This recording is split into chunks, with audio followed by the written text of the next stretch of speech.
she actually wrote to me, asked me, what is felching? Yeah, it She's sounds so, like... she's so cute. She's like a year older than I am, but she's still so innocent. I could have shown her. She just...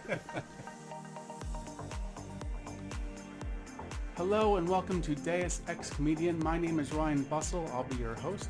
I am an American living in Sweden since 2006 and a comic since 2011.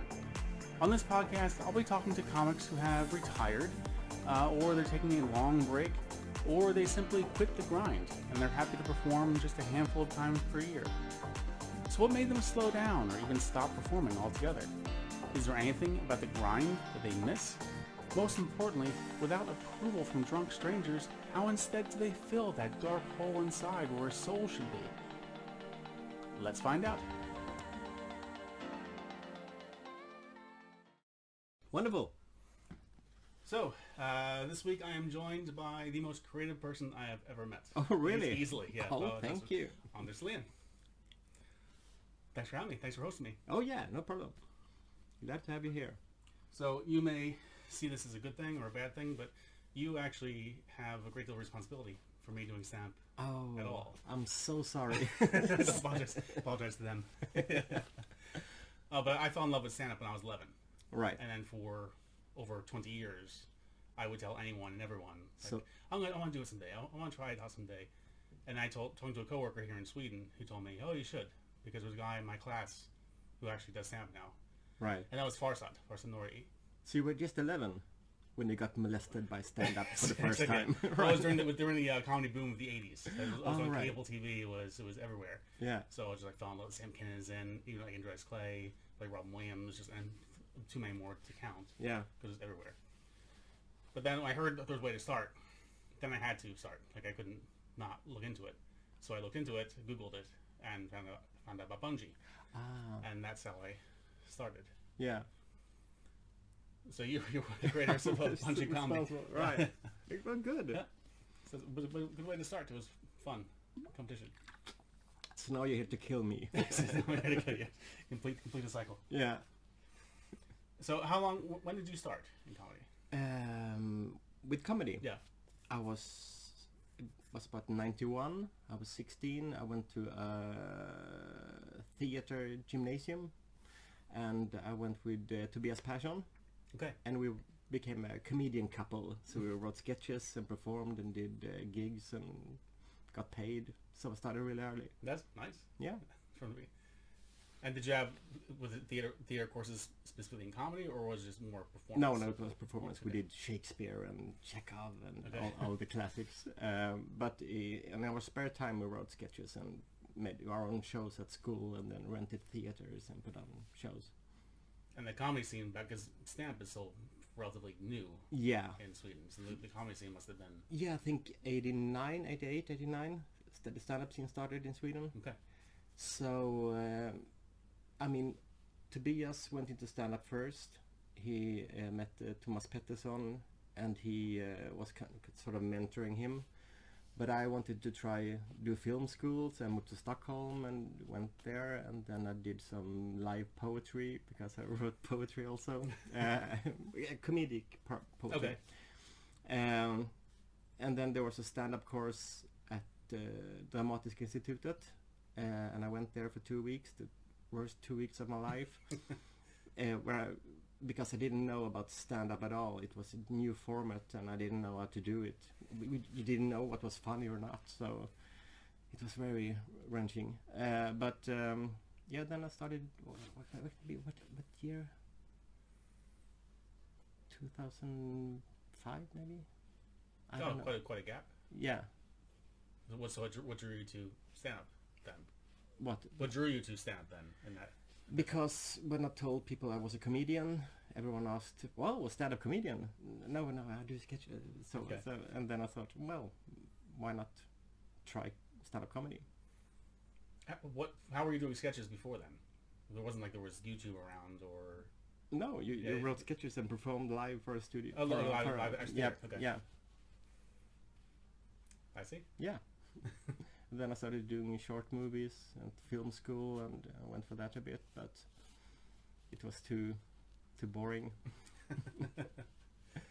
Did you find doing stand-up? Did you find that like a different? Was there a different feeling to that than doing sketches in a theater? Oh yeah, because when you do stand-up, you're alone. So everything is your fault if you fail, but if you do good, everything is your. So I got the attention I needed there. So it's quite different. I mean, sketches you have a script that you follow. With stand-up, you can improvise and stuff like that. But I was doing children's musical theater every summer for like 7 years, and there I got to improvise a lot and develop my comic needs. And what was the scene like when you started? Because I moved to Sweden in 2006, so I didn't start. Oh, right. I didn't start performing for another 5 years before I started performing. Yeah, well, there were the big names. There were no like managers or anything, or a company who agents at that time. So you just had to try and fight for, and were just a few stages, and you couldn't get to the best stages. So you had to make your own club. So I did. A couple of my friends I went to the Dramatic Institute with started a club called Comedy Kiosken. Okay. Yeah, where we Karl-Axel Björnberg was supposed to be there, but I took his place, I think. So they kicked him out. And it was Sinat was there. Micke Räsänen. So we started a club and got to perform. And how did Bungy come around? Well, I went to the Dramatic Institute with Claes also, and he had this idea because we were both trying to do comedy and we couldn't get any scene time, and we felt it was a sort of a cold environment for newbies because everyone was so focused on theirs. So we wanted to. Or Claes, it was his idea with Bungy Comedy, and he wanted to do a friendly sort of lubricated way into stand-up, where we took care of the rookies and gave them feedback and tried to help them as much as possible. So he rang around to a lot of other people and asked them if they wanted to do Bungy Comedy with him, and everyone said no, except me, who like the fourth person he rang, and I said, "Oh yes, sure," and we started working together and developed the Bungy Comedy. And for anyone who doesn't know, so Bungy was a competition. It was meant for people who had never been on stage before, would compete. You had 3 minutes on stage, and then judges would decide. Like some people would go straight to a final, others had to go onward to a semifinal. Yeah, and finally there would be one big final, and there would be a big winner. Yeah, but the thing was, we had just like a competition, but that wasn't the point of it. It was just a smokescreen to get people to perform. Yeah. And everyone get to perform at least 2 times. That was the thing. And that was the thing for me, because when I went into it, I didn't care about the contest. I really just wanted to start, and I thought that was a good way to start, and it was a fantastic way to start. So I'm very grateful for that. Oh, good. The one thing what bummed me out was the first time I was there, and talking to everyone else who's never been on stage before, and everyone's really nervous and excited. Yeah. And then I was one of several who did not get picked to go straight to the final. Oh, I'm sorry. But, no, but it's okay, because that night, the rest of us talking who didn't go to the final, we still had that kind of very jovial, excited, like kind of, we did it. It was our first time. Now we've done it. Yeah. We're still in the game. We can still go on to the semifinal. It was still a very good environment. And when I came back for the second night, before the show, same thing. Everyone's like very excited. We're gonna get this. And then I was one of several who got picked to go on to the final from that point on. Right. But once that night was over, the feeling in the room was just no one wanted to talk to each other. It was No. I'm pretty sure that everyone who didn't get on to the final from that point on, Yeah. I think most of them never performed again. Yeah. Because I think they were like too focused on the contest. Yeah. Yeah. Yeah. Maybe that's a good thing. Okay. There's no shortage of rookies. Yeah. So it should not be easy. It's not supposed to be. Yeah. That was very fun. It was a really good way to start. I'm glad you enjoyed it. Yeah. Yeah. But that ended though. Yeah. Some years ago. Yeah. It was too much administration, and we sort of got bored with it. Okay. because we tried different venues. We were at the hip nightclub when we started. It was really cool place. And then we went to a smaller venue, and then we went to the Boulevard Theater. And after that, we thought we can't top this. Okay. So, but I think Christoph Appelquist made a revival of Bungy Comedy. Yeah, down south. Yeah. South Sweden. Yeah. At least one season. That was not. Yeah. That was also a while ago. Yeah. Yeah. I think the web page is still there. Okay. Klaus told me last time I spoke to him, he's still paying for that. Yeah, for the Hall of Fame. Yeah, I haven't seen him in a long time. I saw Mike Rassinen. Right. That was like probably 2 years ago. I think it was the last time I saw him. So yeah. Yeah. So how active were you? Like, so once you got into performing yourself. How do you mean? How often were you performing? First, it was just the time when we had clubs, and at Karl-Axel Björnberg's clubs. He had new clubs every season in different places. After they got to know him, they moved on. But I'm really grateful for him. He just, I mean, he did clubs just to perform because he couldn't get gigs anywhere else. Yeah. Because he maybe wasn't so good.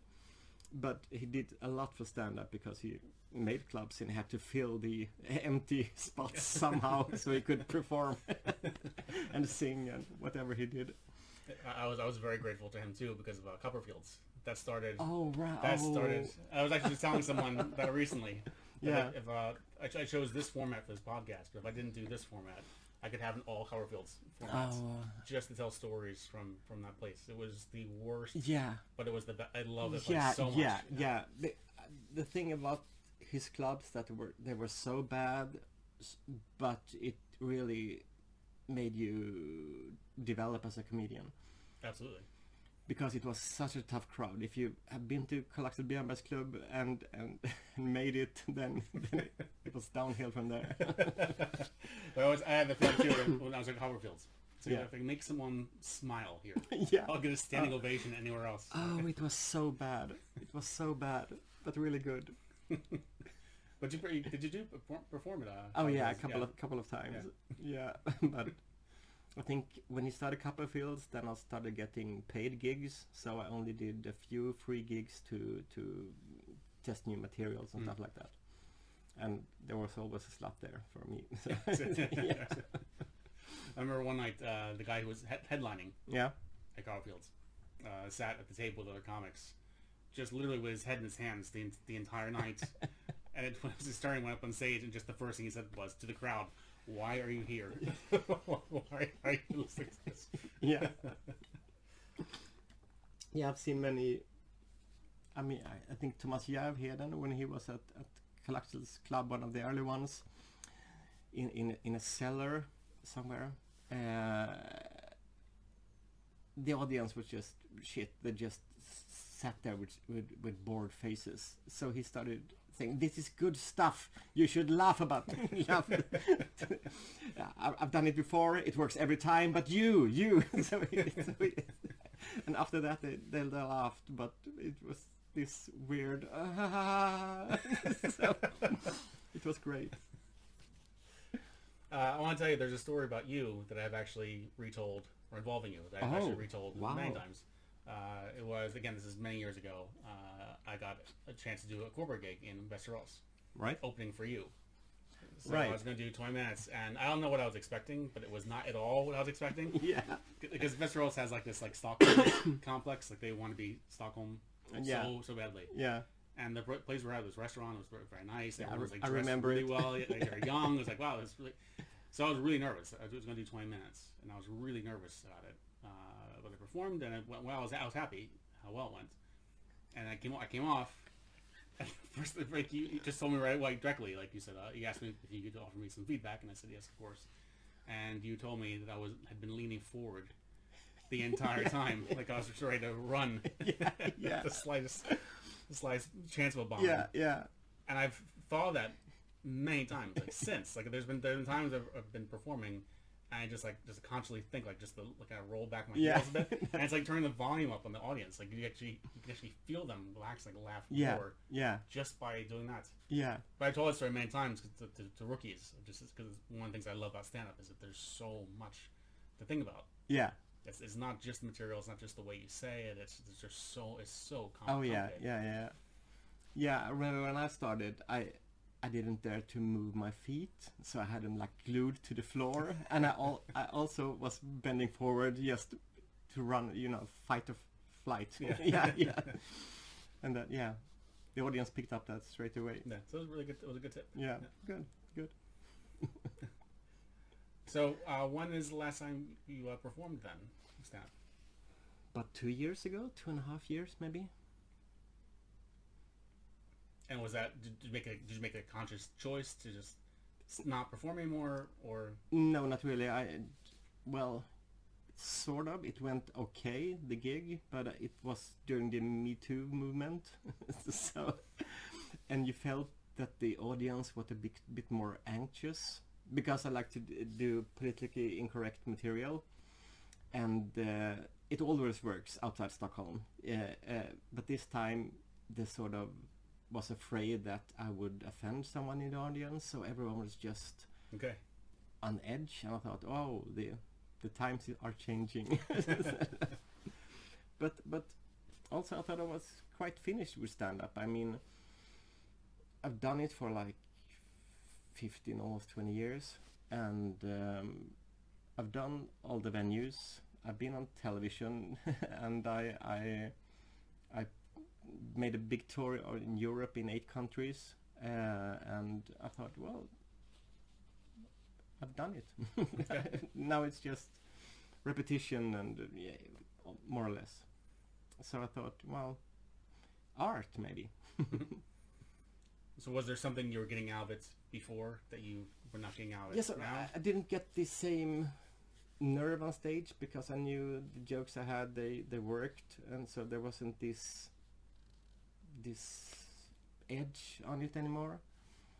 I don't say I was too good, so but and then if you want, and I was getting older too, and I couldn't rely on the naughty boy charm as much as I could before, and I started reading more books, and I started to get interested in other stuff. I mean, life is short, so I've done comedy. I teach comedy. I can do comedy. Now it's time to explore something else with humanity. And do you feel like you're getting the same kick from other things, or maybe Oh more yeah. so? Oh yeah. I mean, doing art, I'm sort of a newbie there, even if I've done it for like 20 years. So there's so much technique, so much to explore there, and I mean, music and growing plants and learning about spices and stuff like that, and travel the world, meet different cultures. And I don't have this, I mean, I don't care what people think anymore, as I did when I was younger. Then you want to get loved or get a reaction of some kind, and I just don't care anymore. So It must be very freeing. yeah, it was. I mean, I think it all started when I started traveling the world and meet different cultures and stuff like that, and explore spirituality in different ways, and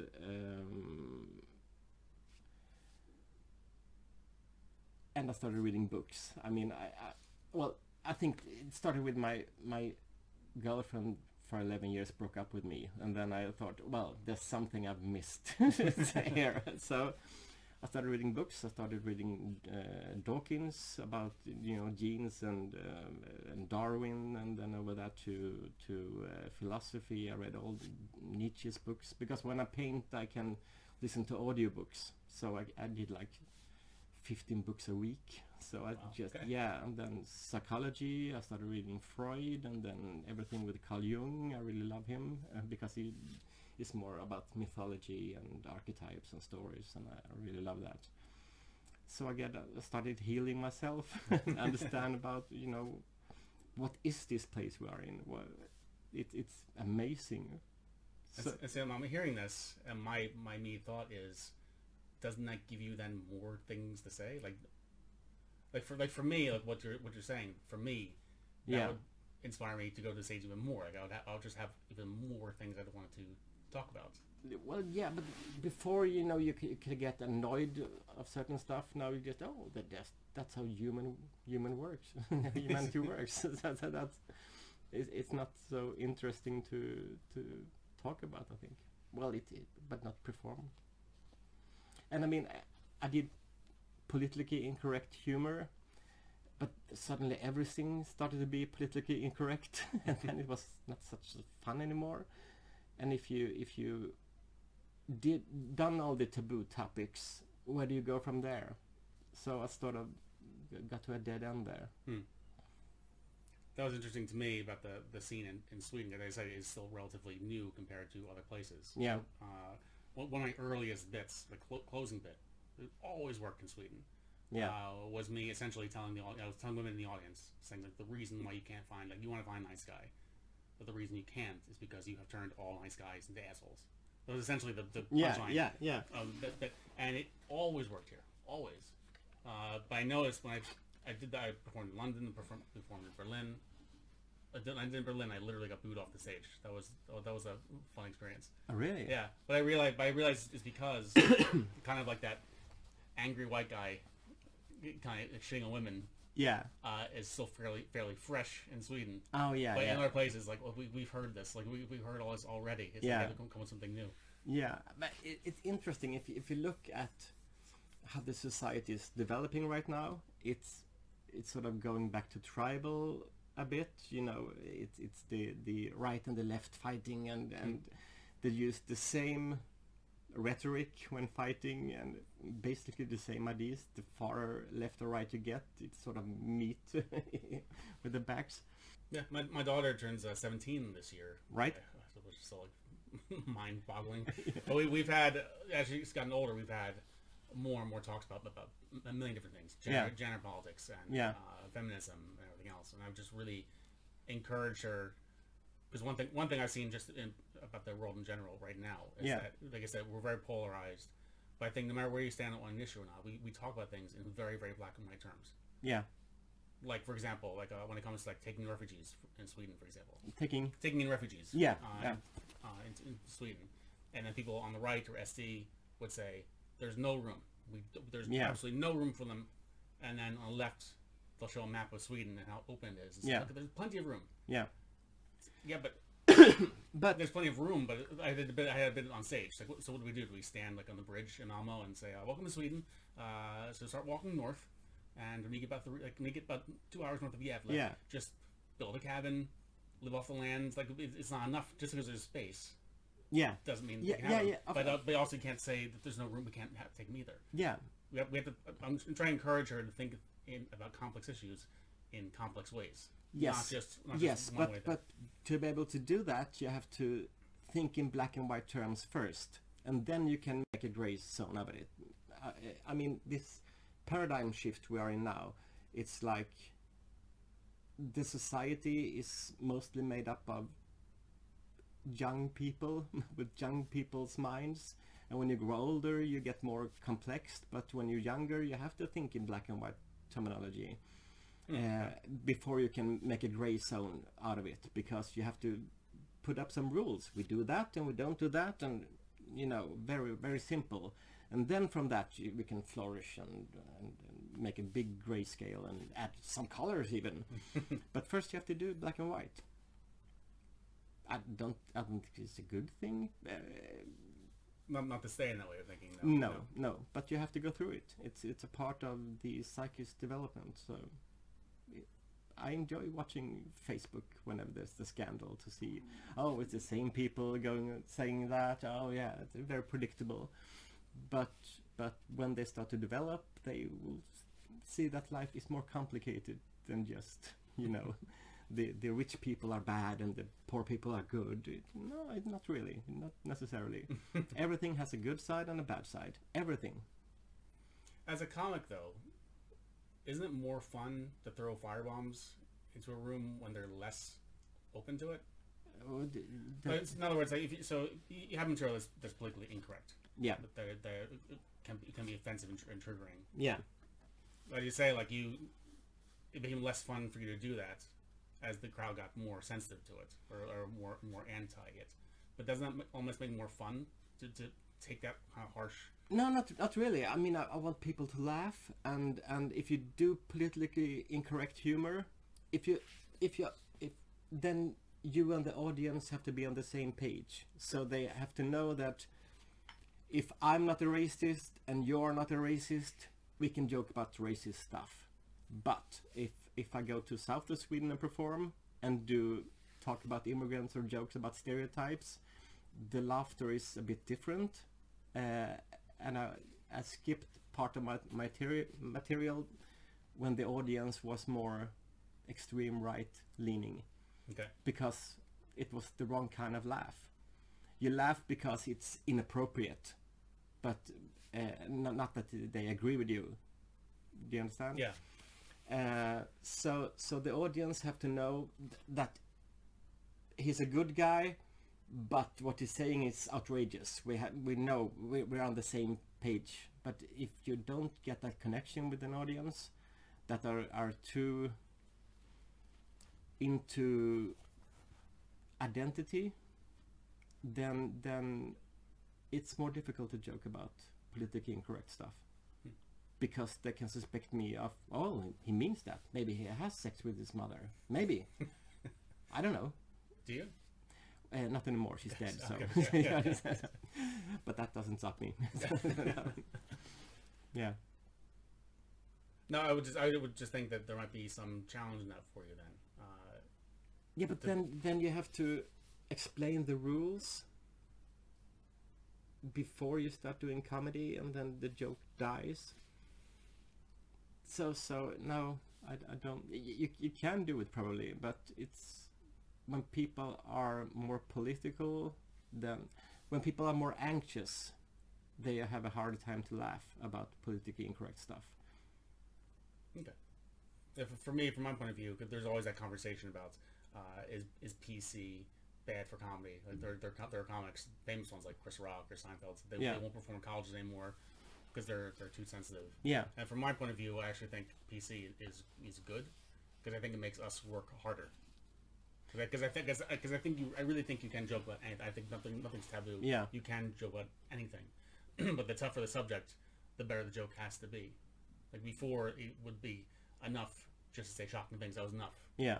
And now the audience is like desensitized to that. Yeah. You can't just say shocking things. They actually have to be like better written, smart material. Yeah, sure. That's a point in that, absolutely. But I mean, politically correct should involve politics and not ordinary people. But I mean, if people are uncertain who is friend or foe, then they have a harder time to laugh because they try to identify, is this a person that are good or bad? And that's the black and white thinking. And that's not good for comedy because you have to have nuances. You have to have taboo to break them. I think there should be some responsibility on the audience also to know what they're there for, to know what they're in for. Yeah, but I mean, whenever it's leaning too much to politically correct, then there's always a backlash. Everything's tried to the universe doesn't try to even things out. It's try to, in the most efficient way, keep things going, keep movement, keep it spinning. So right now I think the society try to set up the new rules. The old paradigm is about to fall. It's like all the grown-ups are taking 2 steps back and say, right, now you deal with it. And see what happens if you try that. We tried that before, but you have to try it to learn. So I think that's what's happening right now. I mean, I have so much problem with bosses that are a bit too young for their responsibility, and they try to we try to figure things out, and I think every new generation have to try to figure things out. That's with males and females. They'll try to figure things out. How we're gonna share the burden of life, and every new generation have to go through that. So I think it's natural what's happening in society, even if it's a bit chaotic right now. But it's okay. Yeah. Speaking of that swing, I'm really surprised. Like in the States, there's not many people in Hollywood or comics that are on the right wing. Right. But there are a few comics who actually kind of made good money for themselves by being like the right wing comic. But no one's done it in Sweden yet. There's no every comic you'll see on stage in Stockholm is all gonna make fun of the Swedish Democrats. Yeah. But there's no comic for them. Yeah. That for me, it's like a golden opportunity to make. Why isn't anyone doing that? Maybe because it's such an infected topic right now. Well, they're only getting stronger. So yes, because yeah, they do. So maybe not if it's an opportunity for you. If you decide after the podcast that you want to be the SD comic, then maybe you can throw me a little founder's fee. No, yeah, it is a bit disturbing that SD have gotten so many votes, but it's understandable how we do politics nowadays. I mean, for me, life right now is just too weird to take serious. I mean Donald Trump. I can't understand it. How? I mean, it's like the weird uncle that just can't keep his mouth shut. And he's the president of one of the biggest countries in the world. And then in the other side we have Putin, who is a classic homosexual. I mean, the picture of him with bare chest riding on a horse. I mean, it's so gay. What do you mean? That is the straightest thing I've ever seen. Yeah. But I mean, if you look at it from that point of view, it's just funny. And I just look at the world and laugh and smile and think it's fine. I don't mind staying here for a while in Narnia. so. And I learn a lot from it. I mean, all the stereotypes and the archetypes you grew up with, I suddenly come together and try to teach us stuff. So I really believe that this whole world is a sort of some sort of school, and that's the only thing that makes it worthwhile, I think, because, and I mean, when we grew up, we talked about this earlier, that we gone from analog technology to digital. We got internet exactly the right time, not to get lured up by pedophiles. I mean, if I had internet as a kid, oh God, I would be such a victim. Do you want to come and try drugs? And yeah, sure. I have porn. Do you want to? Yeah. or candy. I mean, I would have been such a victim if internet was around when I was a kid. I went to a parent-teacher meeting my daughter's school a couple of years ago, and there was a person from the local police was there, giving a presentation and explaining to all the parents about Instagram. Yeah. And so there actually are accounts on Instagram your kids might follow, and these accounts will actually arrange home delivery of alcohol and drugs. And wow. I was there thinking, "What? That's fascinating. Could you maybe, just for curiosity's sake, what accounts are we talking about?" Yeah, but I mean, if I think back on my life, I've gotten everything at exactly the right age for me to handle it. I mean, when I was a young theater kid wanting to be seen, if social media has been there, YouTube, I would have been such an addict. I mean, we got social media when we was about 30. Yeah. Right. Yeah. Perfect time. Perfect time. That's a good point. Yeah. My parents being on Facebook, and like my father, he wrote in all caps. Yeah. For years, because he just couldn't be bothered to type lowercase. Yeah. So, right. Yeah. Oh yeah. Oh yeah. I remember when I was a kid, like when I was very young, playing the original Atari. Just a stick and one button. Yeah. And that was more than my parents could handle. Yeah, or, yeah. or like saying that like set the clock on the VCR. Yeah, That was also too complicated for them to handle. So like I had to do it. yeah, I remember thinking even then, yeah, like I wonder what it'll be like. I wonder what will be around when I'm older. That'll be like just as easy for my kids yeah, as this is for me now, and I'll be the opposite. That happened a long time ago. That happened a very long time. Now controllers have a million buttons. yeah, yeah. I had actually a friend of mine was a teacher, and even before like iPhones, when it was just like texting on the Oh yeah, buttons, yeah, she said like she'd be sitting in front of class and she'd be looking out over the class and she would see all the kids just like twitching because they had their phones in their pockets and they were actually texting each other without even looking at the Yeah. screens. They just like figuring out the buttons, just twitching. That's more than I can handle. yeah, yeah. I mean, my girlfriend is 12 years younger than me, and she can text with her thumbs, and I just find it so amazing because I can't do that. I'm still the, you know. I actually read that. I forget the age was. This is years ago now, but I think it was like age, like if you were like 35 or older at the time, Yeah, you had to do that. You were texting with your finger, yeah, but before that, texting with your thumb. Like it was actually saying that this has affected evolution. oh right, Yeah. right, wonderful. Yeah. I can't wait what's gonna happen next in the world. I mean, this pandemic, it's just amazing. I mean, how people, I mean, when everyone get the vaccine, when the pandemic is over, I mean, people are gonna go out on raves and they're gonna fuck everything, and it's just gonna be a big orgy. Yeah, we were saying it's the roaring 20s. Yeah. All over again. And I think that's part of the big plan. It's been interesting. The pandemic has been interesting for me because I'm living like just having living in the one country that's like shown in Western media. I was like, oh my god, how can Sweden take this like approach to Yeah, not lockdowns? It's crazy. yeah, I was in the U.S. last summer, and there it's mask all the time.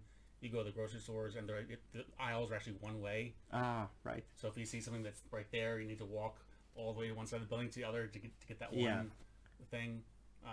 But there's definitely a feeling. I was in New Jersey. There's definitely a feeling though, like you have to wear a mask. Yeah, My uncle, when he heard about the kind of Swedish approach, that no one was wearing masks or doing anything, and he was just like, "But don't they care about each other?" And I just explained. I said, "Well, it's not that Swedes don't care about each other. It's just they don't think anyone is supposed to care about them." yeah, yeah. As I said before, it's like all the grown-ups taking 2 steps back, like see how the kids handle it. Let's see how they do. I mean, we're out in the woods now, trying to get home. Did you get corona yet? No, No, no. not me either. I've been told that I'm not cool. Yeah, yeah. I've been commuting. I don't know if I got it. I mean, the symptoms. For some people, they don't show at all, and for some, they die. Yeah, I mean, there's just so much information there, and it's a jungle to try to make sense of it all. Yeah, my father got it. My stepmother got it first, and she was really sick. Yeah, So when she got tested and found that she had it, then he went to get tested to see if he had it, and the test came back, yeah, you have it. But he never had the Right. slightest symptom, right. which is, I guess, that's the best way to get it. To get it, Yeah, don't suffer, but then get the antibodies. yeah. I've started wearing mask now, but I didn't before, because no one else did. But then, it's more like respect for the old people. Yeah. Because if you happens to cough on the tube today, everyone move seats, and you see those bit neurotic people because they have a mask on, and you see those big scared eyes just looking around trying to spot danger. Those are the ones who move right away if you touch your nose or something. I think earlier you mentioned, so my wife, Ava, Yeah, this is my first time in your place. And Right. It's a very nice place. Thank you. You mentioned that my wife was here at some point. yes. And I believe she was here. She did a gig with you and... A gig. A gig, yes. Yeah. But it was some road trip. She was with you, and she was with... who else was there? Maybe Thomas Jarvaden All right. and someone else. Okay, long story short. You had all had a conversation in the car, about different things, but she actually wrote to me to ask me, what is felching? Yeah, it She's sounds so, like she's so cute. She's like a year older than I am, but she's still so innocent. I could have shown her. She just, I don't think she's went to my place after that. I think it was my birthday, but you couldn't come, apparently. Okay. Yeah. I'll check with her. Do so.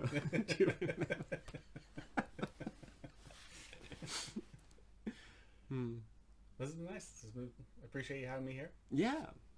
And I like to end each episode with an exchange of war stories. Because Right. it's the one thing, I'm not performing very much at all.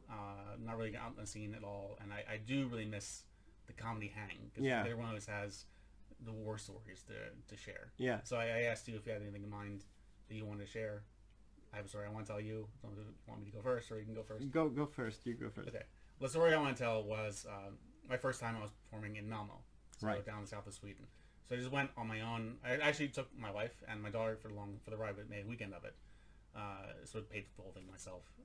But performed 2 clubs on 2 different nights. And the first club I performed at, the club owner had warned me in advance. Nothing dirty. You can't do any dirty material. Right. And I said, like, okay, because I think it's his house. Like, I'm not going to follow his rules. Yeah. So I went and I did my side. I did a very, very safe, clean, like I'm an American in Sweden. Boy, Swedes are crazy set. And it went well. I was happy with it. But I noticed like the club owner wasn't there that night, and all the other comics all had sex jokes. They all do dirty jokes. Right. And at first I thought that's because the owner wasn't there. Like, yeah. They get away with it. Then I talked to them afterwards, and they said no, you misunderstood. Like he meant the night before they had the club, the month before, there was a comic who was on stage for 10 minutes straight that talked about nothing but shit, like literally shit. Right. And it was a restaurant while people were eating. And Wow. the restaurant owner was pissed off. Yeah. So he meant like no shit jokes. Yeah. But I could have done sex jokes. Like, oh, okay, well, I misunderstood. But I thought, okay, the second night, then, I was given no rules for that night. So then I'll do my regular thing. So then I went to that night, and it was Dockan. My first time there, went in, it was very, very posh. It was on the waterfront. It was a big room, very, very well lit, and the average age was quite high as well. Like there were families with their adult children. Yeah. Were there. Yeah, right. So I took one look at the room and thought, okay, well, I can't do what I had in mind here. I need to do another safe set again. Yeah. So I did that, and it went well. But when I was done, I just walked out, and I was just miserable. But you headlined that night. Really? Yeah. So when I stepped off stage, I met you immediately, and you saw, like, you could see on me that I was I was disappointed and not feeling very good about it. And you told me directly. You gave me a comment in the set, and you told me that I had adapted to the room. And then I said to you, the most prideful thing I've ever said in my life, and I had no irony when I said this. I said, "I'm not here for them; they're here for me." And this is like 4 years into my career.